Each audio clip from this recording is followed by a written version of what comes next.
በስመ አብ ወወልድ ወመንፈስ ቅዱስ አሃዱ አምላክ አሜን።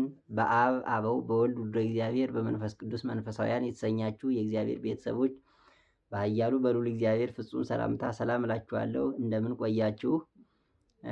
የዛሬ ትምህርታችን የሚሆነው ትናንትና ትምህርታችን ከወ ጀምረን እስከ ጠ ተማምረናል ማለት ነው።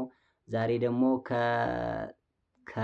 ከገ ጀምረን እስከ መጨረሻው ፊደላት እንማማራለን ማለት ነው።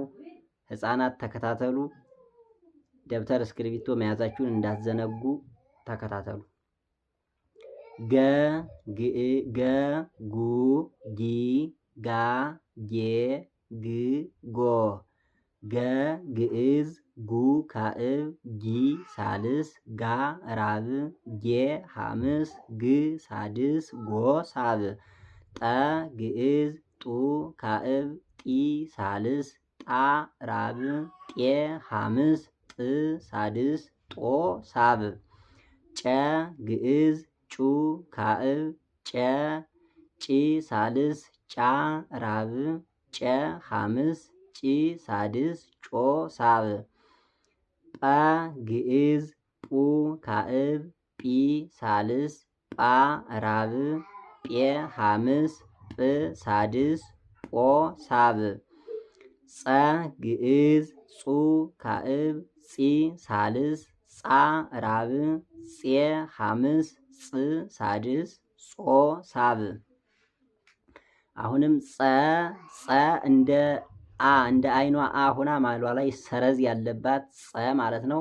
ጸ ግዕዝ ጹ ካዕብ ጺ ሳልስ ጻ ራብ ጼ ሐምስ ጽ ሳድስ ጾ ሳብ።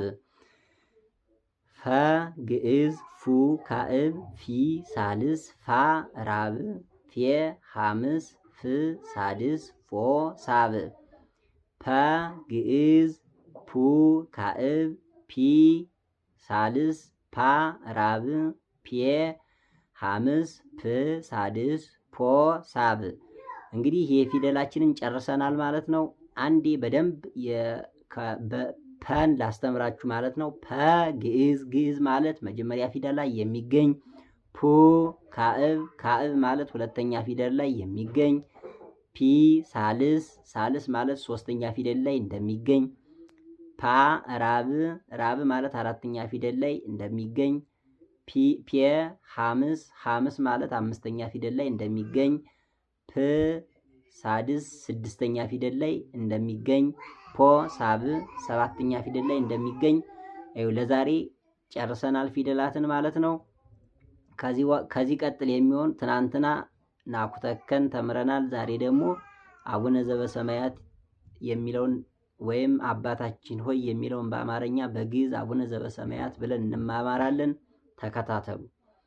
አቡነ ዘበሰማያት ይትቀደስ ስምከ ትምጻእ መንግሥትከ ወይኩን ፈቃደከ በከመ በሰማይ ከማሁ በምድር ሲሳየነ ዘለለ ዕለትነ ሀበነ ዮም ህድግ ለነ አበሳነ ወጌጋየነ ከመ ንሕነኒ ንህድግ ለዘአበሰ ለነ ኢታብአነ እግዚኦ ውስተ መንሱት አላ ድኅነነ ወባልሐነ እምኩሉ እኩይ እስመ ዚአከ ይእቲ መንግሥት ኃይል ወስብሐት ለዓለመ ዓለም።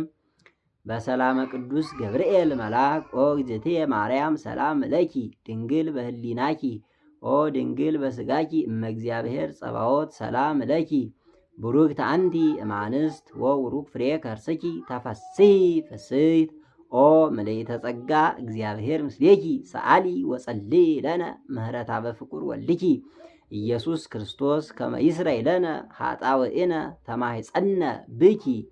ይሄ ነው ማለት ነው። አባታችን ሆይ የምንለው ጸሎት በግዕዝ አቡነ ዘበሰማያት ሲባል ይሄ ነው ማለት ነው። እንግዲህ ወላጆችም የማስተምረው ትምህርት እንዴት እንደሆነ ኮሜንታችሁን እኔ ማስተማሬን የምረዳው ደስ የሚለኝ እንዳስተማርኩም እንደምቆጥረው ኮሜንት ከስር ጽፋችሁ ስታስቀምጡ ነው ማለት ነው። ለዛሬ ፊደልን ጨርሰናል። ከዚህ በኋላ ቀጥታ ወደ ግዕዝ ትምህርት ነው የምንሄደው ማለት ነው። ለዛሬ ይበቃናል። ላይክ፣ ሼር፣ ሰብስክራይብ ማድረጋችሁን እንዳትረሱ። እንዲሁም ኮሜንታችሁን ከታች ጻፉልኝ ማለት ነው። የማስተካክለውን ነገር እንዳስተካከል ይሄ ቢሆን ልጆቻችን በበለጠ ሁኔታ ይማራሉ የምትሉትን ንገሩኝ ኮሜንት ላይ ማለት ነው። ለዛሬ ይበቃናል። መልካም ቆይታ